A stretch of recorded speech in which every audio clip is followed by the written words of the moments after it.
We're here for the Bulldogs. Scoop is back. This is his sheet here, and there's a decent amount of green and some potential value in this squad. What are your overall thoughts on the Bulldogs? Because I have them as kind of a team that we could get a bunch of really good valued moneymakers, or they could all just be a little bit of a flop, and it doesn't really happen for these dogs. What are your thoughts? My my thoughts are that this video should start with disclaimer. Projections may or may not be incredibly inaccurate, and with four different players in the team to what we expect. Yeah. One of those for sure. Let's start with a pretty irrelevant man in fantasy terms, in Josh Adokar. We love him as a player and a fella making a lot of fun in the game out there. But Josh Adokar at 444 is probably some of the cheapest that he's been, right? Yeah, well, at the Dogs, he's not getting quite the attack that he used to at the Storm. And look, unless the Bulldogs improve dramatically this year, it's not going to be relevant. And I think even if they do, it's not going to be enough to make me want to put him in my team. Yeah, because he's been a 42 guy at the Storm when they were humming. So, that's at like premium Storm levels, and the Dogs won't be like that. Beyond Diodo, 250K, not expected to be in the 17 at this point, so we'll leave him out. Matt Burton, any thoughts on him as a potential guy that could, come out and be that 50 plus guy that we've kind of expected over the last year or so? I, if Sexton stays there, now that they've brought him over, I really don't think so. It clips the wings of his kick meters upside. And although even if the Bulldogs do improve a little bit and Burton gets freed up to do what he wants, they sort of cancel each other out. So I've got him pretty much where he was last year, if not maybe slightly lower. And Wow. we'll just have to see what happens this year. All right. Scoop has him as an avoid very clearly. Stephen Crichton, we've got his average in the fullback position. It's not incredible there at 38 in his 5 games for the Panthers. Priced at 55, 45, sorry. Why in the world did he get that little bump? Like, he hasn't averaged that much in at the fullback position. Yeah, it's a funny one. Look, there is a good chance he'll be a centre keeper this year, given that um, solid chance will pick up goals. And I mean, fullback's just a very, you can get a lot of good base stats in that position, but it's also the Dogs. And he's also priced at centre keeper already, so I don't really want a bar of him. Yeah, that's fair. Hayes Perham didn't score too badly at all last year. I never owned him, but he kind of was close to that 40 mark for a lot of the year. So yeah, it's definitely up there. But I was saying in the weak fullback guns, in the center guns video that even if he picks up 7 points on his average at fullback, that still doesn't make him any money. So yeah, that's that there with him. Joshy Curran, 501K. Is he the second closest slam dunk of the season?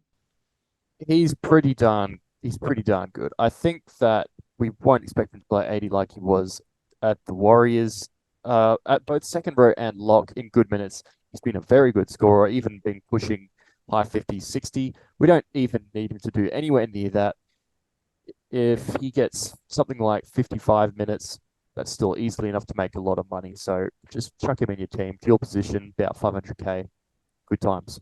Yeah, the dual position too, very helpful.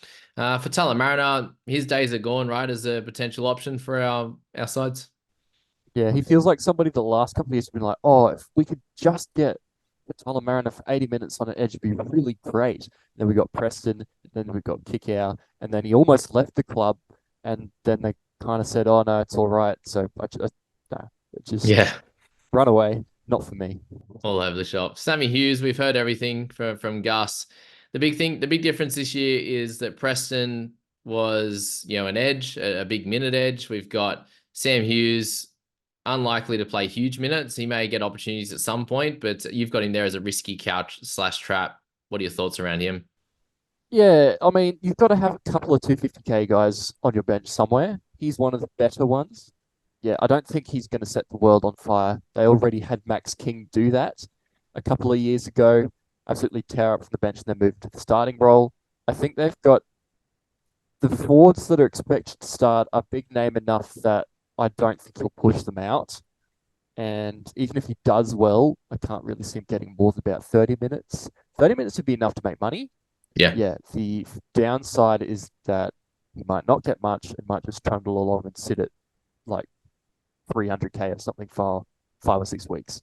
Yeah, the PPM is our big winner there, and I think at some stage he'll make money. It could be a slow burn, could be games where there's concussions or whatever, and he plays more. Could be games where he plays less. So you're not starting him in your 17 each week, but he could just be there as a 18 to 21 guy for sure. Hutchison, I love this guy. 400k. If he ever gets an opportunity to start, there's a chance he makes money, right? But outside of that, is he going to be in the team? Is he going to be a 14 when they've got man there? That's really hard, isn't it? He deserves Yeah, a they just spot. yeah, he's a pretty good player. I think they've just brought so many guys who could do the same thing that it's really hard to trust any of them to get a Mm. run if somebody gets injured. So Drew Hutchinson might come in for 2 games, doesn't do quite as well as expected. Oh, they'll drop him off and they'll go with someone else. Jake Chapman might come in, play a bit of a do funny things. Like there's so many ways they could go about this. I think that the Bulldogs really need some stability, and the way they've recruited doesn't give me a lot of confidence in that. Yeah, and he's that stability guy. So yeah, it's really tough for him to be missing out. He'd make a lot of sides, and he should be in a Bulldog side that's not great. But anyway, Kartoga, he's a 250 youngster, just in that top 30. Won't be in the team at this point, right? So we'll think about him a little bit later. Bill Kickout, do you see much value in him as a starter? Hopefully playing close, about that 65 minutes. Yeah, well, he's kind of always been that highlights play guy. He's big body, can crash over the line for a try, and we saw that at Penrith. He's not been a keeper before because he doesn't have that base of some other guys. He's one of those guys that'll attract a lot of newbies. He's a highlight player. He's a big name, but he did have a low year. There is a bit of upside for him potentially, and if for some reason he does play 65 minutes or more, and Bulldogs improve, he gets a bit of ball, stuff like that. There is a little bit, just not really enough to interest me. No, and Maxi King will do what he did last year, maybe a bit less, you'd say, with the potential of guys like Josh Curran to take some minutes as well.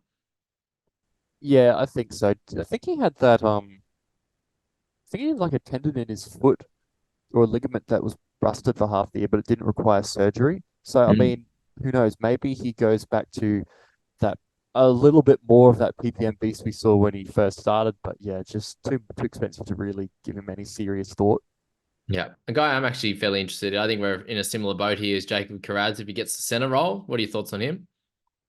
Yeah, Curran is one of those few outside backs that aren't a fullback that can excite you for fantasy. Big offloader, big tackle breaker, and can rack up a few line breaks and stuff. It's a bit like Greg Marzhew, just on the opposite side of the field. So at center, he still does those things, but then he also gets tackles, so his base Mm. goes up. So I think if we do get him at center, he's named at center, and who knows if in round one he gets this, is named at center, and gets the center duel.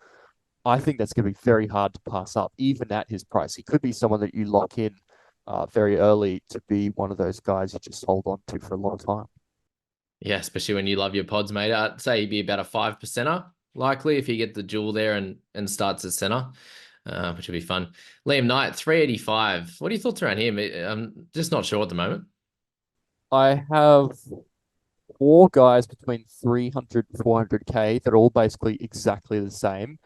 There's Liam Knight, Spencer Leniu, Fletcher Baker, and Kobe Hetherington all potentially have at least some value, but maybe not as much as we want. There's every chance we're going to have one of them when we start the year, unless other options pop up. So it's going to be a matter of what happens in preseason. And at the moment, I think Liam Knight's going to start, get a few minutes, but with Curran arriving and a few other things happening, it's hard to see him getting a lot of minutes. So I think he's going to trundle along to like mid 400s maybe, but I'm not that confident of him pushing to 500 and beyond. Yeah, because he's had a few issues off field and stuff. So I suppose he's one of those guys that if that's all in line and he could definitely like push into an upper echelon, but I think likely we just want to see it first before anything. Reed Mahoney, the trap you've got him as. There's a lot of a bit of sad coloring from here on in, isn't there? So with Reedy, he started really well last year. Do we think that he could do the same and then kind of go back to normal? Do you see him losing some minutes? Where's it at with Reed? It's quite interesting because I've heard some other people are really hot on Reed. And I suppose the logic is that he's had injuries in the past and has possibly he had some confidence issues with his shoulder.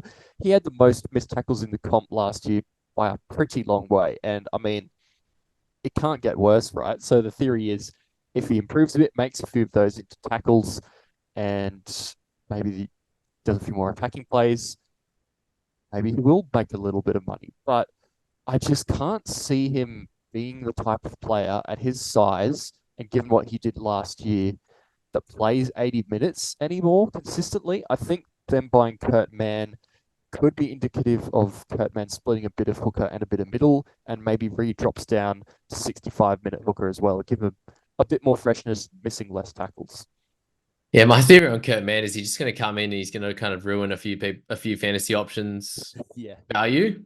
Is that where you're at? Yes, pretty similar there. I've got him just below.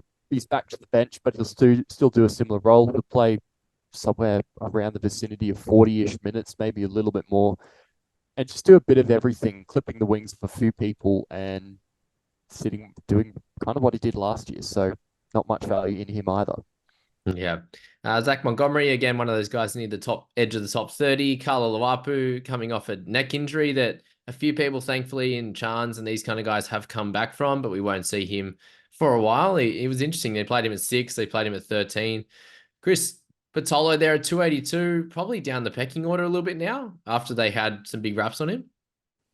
Yeah, he's the type of guy that comes in, smashes it up for 15, 20 minutes, and then goes off again. He's not going to be your 30, 35-minute guy like Samuel Hughes if everything goes perfectly. So yeah, even though he's cheap, I just don't really like the option for Chris Patolo. Yeah. Hayes Perham, he was last year's option. He's not he might not even get a spot at all. So leave him out. Jacob Preston, is there any thought in him growing to be like a 55 to 56 guy? I mean, there's always upside for some of these guys who show that they have a fantasy relevant game. If they grow into that and just emphasize some of the skills that they have already, there's always room for growth. But the problem is, how much do you trust that in a Dogs team where everybody's had a look at him for a year now? They can plan for him in preseason, which is sometimes why you see second year syndrome and a bit of a fall off. At 700K already, I'd probably just let him go. Yep. Jamin Salmon in there at 29K. We know that he has some good pedigree, but your thoughts there, bench second rower is the worst fantasy role in the game. Please don't. If he happens to, it's an injury to Burton or something and he gets a 6, sure, but he's probably behind Hutchison as well. So it's a really interesting signing, like for him to actually go over there. He'll probably play less for the Dogs than he did for the Yeah. Panthers, really, unless he does get a bench spot, sure. Jordan Samrani, another one on the fringe of that top 30. Toby Sexton at 551. Is there any upside on him? No, I don't think so. He's not a halfback that's probably going to kick goals. There's two other really strong options, and he doesn't even do too many of the kick meters because Burton's there with his huge boot. He's going to have just enough to hurt Burton himself, but as for Sexton scoring, don't love what he's probably going to produce this year. Yeah. Hopefully he comes out and helps them win, I suppose, really is the main thing for him. Skelton at 350. Just didn't really like his fantasy game last year. It was very up and down in a pretty average side. What are your thoughts if he does get a game at some point? Yeah, he has a tackle break in him, but he didn't quite set the world on fire when he came in. If he was base price if there was an injury to come in, you just put him straight in. But yeah, he's one to watch from the sidelines, and if it all goes well, then you can jump on as he sort of hits 400K and keeps going up rather than jump on immediately and getting burned. Yep. Ryan Sutton, do you have him as maybe like the 17th or 18th man kind of deal? Yeah, I think so. He started for a while last year and then he fell off in the back half of not even the back half of the year, not probably only took about 6 to 8 rounds before he was back on the bench playing 20, 30 minutes, and I can't see that changing. No, he's had a lot of promise at Raiders, didn't he? Blake Taff, if he ever manages to get that fullback slot, are we touching him? I don't love his fantasy game. He's one of those few fullbacks who can score single digits and you not be surprised. Yeah. It's a bit of a funny situation because he's not going to be kicking goals probably, even if he does play. He's not a tackle breaker, and he only a bit averages about 100 run meters. So, what fantasy appeal does he have? I Yeah. don't see much. Yeah. Unless he's kind of near basement price in a good team, which they'll be average. Jackson Torpene at 429, very awkward price. Even when he just never seems to get the big minute role that we need him to do. When he gets those minutes, he seems to play well, but it won't happen. Connor Tracy injured to start the year, likely, right? And yeah, where does he even play? Yeah, they bought a lot of centers and a lot of bench utility half type of players. It's going to be stiff on one of these players. It's just going to have to miss out because there aren't enough spots in the starting team. And it could be that it is Tracy. However, I mean, they did sign him. So is he? You'd think he'd probably sign so he could get a bigger role than he was getting at the Sharks. So maybe he does play. Yeah, that's probably where we end up not seeing Carraz at center, hey, just for these couple of guys and one we're about to speak of. But Jake Turpin, if there is an injury to the great man Reed, I'll be all over Tacklebot Terps. What a man.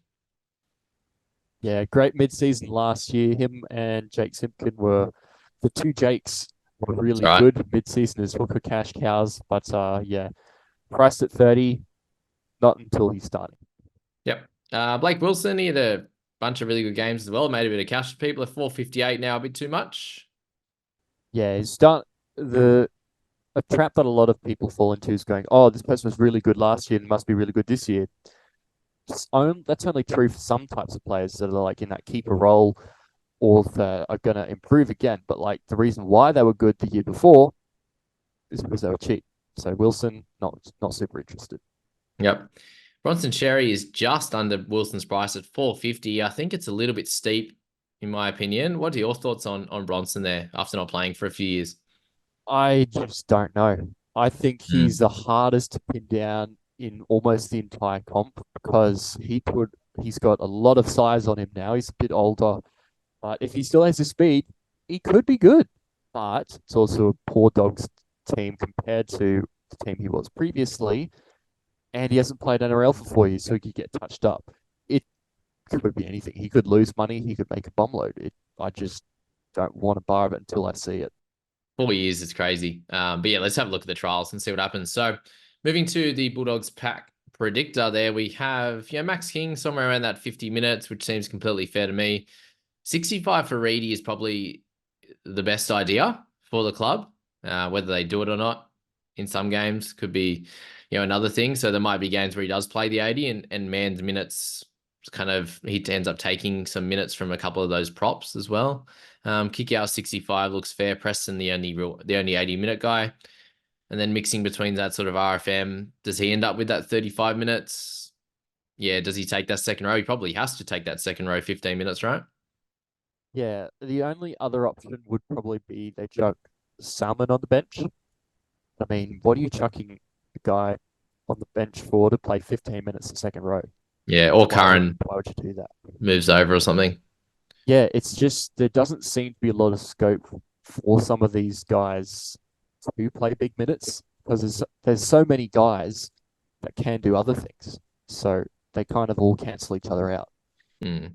I suppose with still so long to go until the season, we're probably waiting on an injury or something like that to happen to shuffle things around in this prac predictor as well. But yeah, you're looking at some of the value in these guys, and there's a few of them with sort of a couple of points of value, 5 points potentially for Knight, 7 for Hughes there if he gets that 25 minutes, which is probably likely.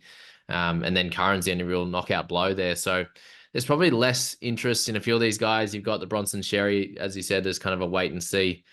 So there's not too many of these guys that are going to be absolute knockout blows. So it's a weird team, isn't Yeah, it?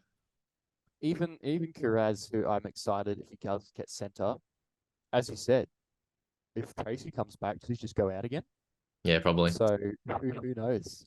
Sherry's the depender. I think if he comes out and he's comes back great, then Carraz will end up on that wing for sure. Very frustrating. It's going to be an interesting one for sure. We obviously got some time to work it out. But yeah, thanks everyone for coming along for the Bulldogs preview. We'll get into the next few. It'll be Cowboys and Dolphins, I believe will be our next few. If we're going alphabetical order, is that right, Scoop? Yep, sounds like it. Beautiful. Alrighty, guys, we'll get into that and keep enjoying these videos. Thanks for being here. I appreciate you watching all of them. We'll see you in the next one.